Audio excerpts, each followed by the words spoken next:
Et merci, je m'appelle Sidi Mohamed Ishrash, je suis ressortissant de la région de Kidal. Effectivement, nous allons parler de la région de Kidal qui aujourd'hui est au cœur du monde entier. Quand on sait tout ce qui se passe de ce côté-là, est-ce que vous pouvez déjà, à l'entrée, nous parler un peu de ce que c'est que le MNLA?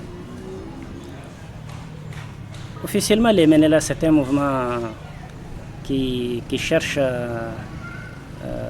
d'après le programme qu'ils ont publié, en tout cas sur Internet, c'est un mouvement séparatiste qui lutte pour obtenir l'indépendance des 3 régions du nord du Mali. En tout cas, c'est le programme que le MNLA a publié sur Internet, et c'est cette position aussi qu'ils ont réaffirmée lors de leur rencontre de Gao, quand ils ont créé le Conseil transitoire de l'État de la Zouane.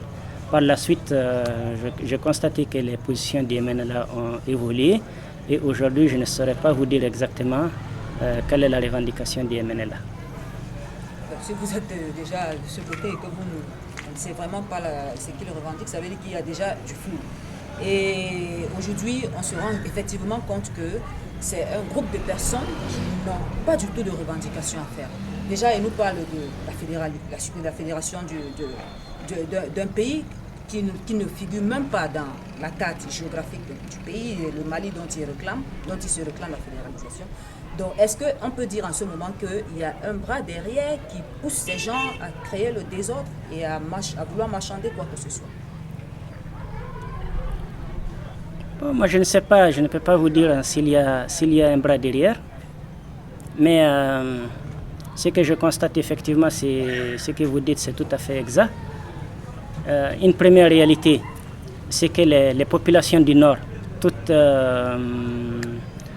ethnie ou groupe culturel confondu, n'ont pas demandé au MNLA de lutter pour elles, ni pour l'indépendance, ni pour le fédéralisme, ni pour l'autonomie.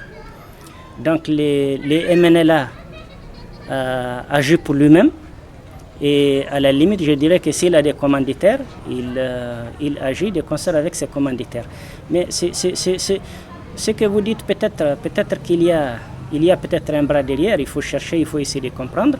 Mais en tout cas, ce que moi je peux dire qui est certain, c'est que les populations du Nord n'ont pas demandé au MNLA de lutter pour elles, de les libérer ou bien de leur obtenir un système fédéral ou bien une autonomie ou quoi que ce soit. Oui, là vous dites quelque chose d'intéressant. C'est vrai qu'il y a vraiment, c'est juste une majorité qui le dit. Et on nous dit même que dans cette majorité, il y en a qui ne sont même pas du Nord, qui viennent d'un peu partout, juste parce qu'ils ont la peau blanche, ils viennent d'un peu partout et ils font des réclamations. Mais vous qui êtes autochtones, qu'est-ce que vous faites pour pouvoir mettre fin à cela? Nous pouvons faire ce que peut faire la société civile. La société civile, c'est les gens qui n'ont que leur langue. Ce n'est pas des gens qui ont des armes. Ce que nous pouvons faire et que nous faisons, c'est de sensibiliser les populations pour éviter de tomber dans des pièges qui n'ont aucune finalité. Donc nous expliquons aux populations et nous le disons avec conviction que nous sommes des Maliens, nous défendons la République du Mali, nous nous sentons à l'aise dans ce pays qui s'appelle le Mali, nous ne nous sentons pas opprimés, nous ne nous sentons pas étrangers, nous travaillons ici à Bamako avec les autres Maliens, dans le respect, dans la dignité, dans la considération. Et donc nous expliquons à nos parents qui sont au nord qu'il faut éviter d'adhérer à des thèses qui n'ont aucune fin. Et je crois que c'est le seul travail que nous pouvons faire pour le moment. Oui, mais on a comme l'impression que vraiment vous n'êtes pas écouté. Parce que jusqu'à preuve de contraire, le MNLA fait vraiment la loi dans cette région-là. Vous, en tant qu'autochtone, si vous passez le message et qu'on ne comprenne pas, il faudrait peut-être que vous essayez de trouver d'autres formules pour pouvoir vraiment dire à ces gens que on ne peut pas venir prendre votre région et faire de ça ce qu'on veut. Oui, mais ça vous savez, hein, ça c'est le problème du pot de terre contre le pot de fer. Nous sommes société civile, nous parlons, nous travaillons politiquement au niveau des communautés, nous sensibilisons les communautés, nous intervenons auprès des autorités nationales, mais il faut reconnaître une chose, c'est qu'il y a eu 2 facteurs qui ont joué négativement à notre défaveur. Le premier facteur, c'est la déliquescence de l'État qui a suivi les événements du Nord.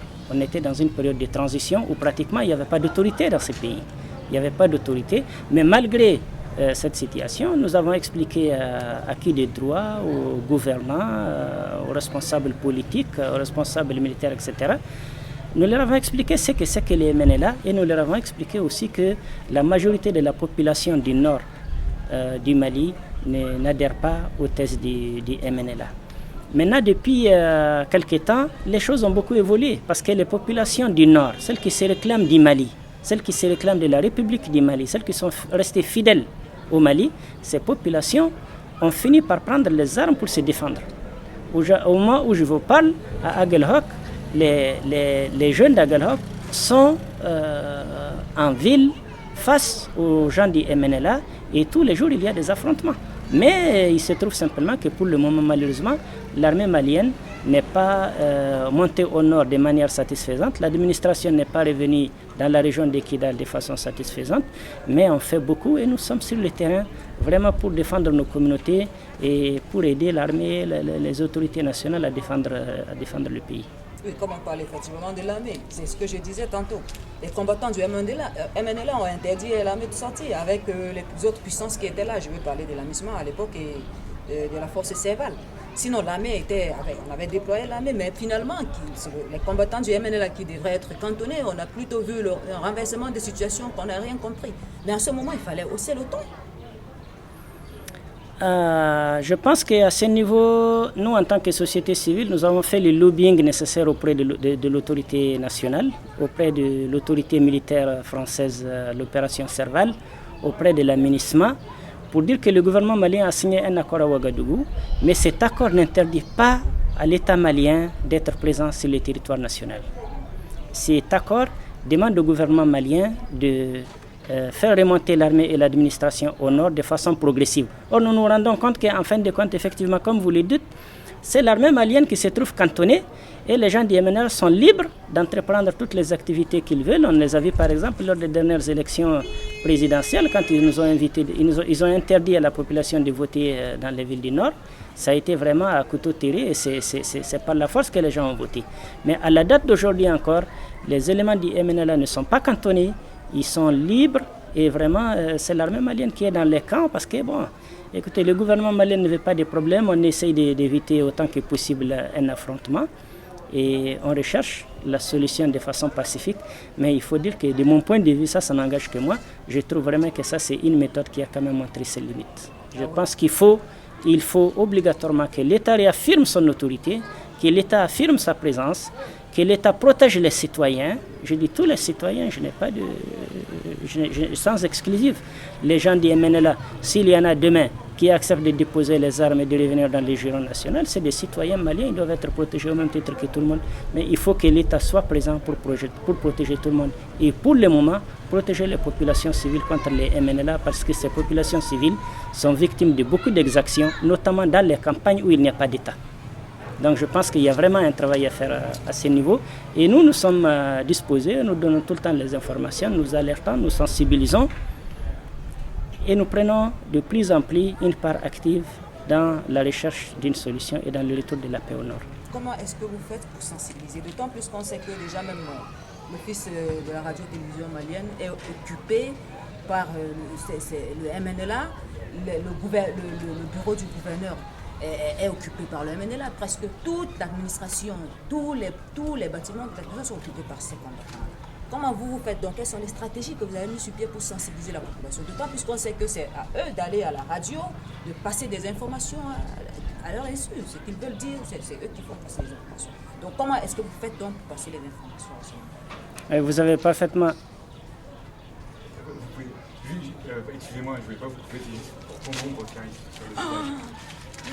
Pour C'est pas son nom? L'ombre. Il y avait une ombre sur votre vidéo. Ah oui, d'accord. Oui.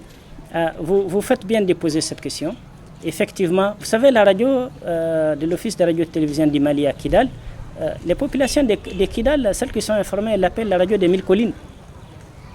Parce que c'est une radio que les MNLA utilisent pour semer les désordres, pour pousser les gens à la révolte, pour pousser les jeunes à affronter l'armée, bref, pour vraiment mettre en danger la paix et la cohésion des populations. Vous l'avez dit, nous sommes outrés, nous sommes dépassés par ce qui se passe à Kidal, où c'est les gens du MNL qui occupent la résidence du gouverneur, et le gouverneur se trouve dans un KGB qui servait d'ancien bureau à la mairie de Kidal.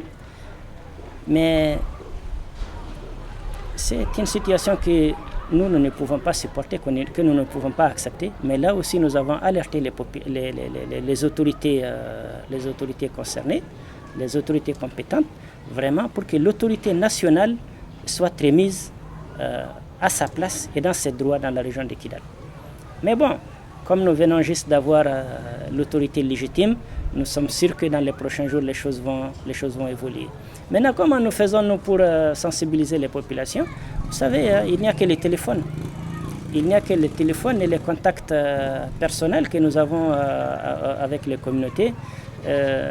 Dieu nous a dotés d'une chance énorme, c'est que nous avons la majorité des communautés Touareg dans la région de Kidal et nous faisons passer des messages et nous sommes écoutés, nos populations nous écoutent, elles demandent notre avis par rapport à tout ce qui se passe et ça donne de bons résultats. Pour terminer, je vais rappeler encore une fois vraiment que c'est très très très important, contrairement à tous ces messages qu'on entend un peu partout, les MNLA ne représentent pas les Touaregs. Les MNLA ne représentent pas les Touaregs, ils ne représentent pas les Touaregs, ils ne représentent pas les Touaregs de Kidal, a fortiori les Touaregs des 3 régions du Nord et encore moins les populations des 3 régions du Nord. Les MNLA, c'est un groupuscule de personnes qui pensent qu'elles peuvent embarquer le Nord dans une aventure. Malheureusement, les populations du Nord ont compris et aujourd'hui la résistance s'organise. La manière dont les populations de la région de Kidal ont participé aux dernières élections présidentielles est la preuve que les populations de la région de Kidal se sentent maliens, ils font confiance à la République et la seule chose qu'ils demandent, c'est que la République les protège.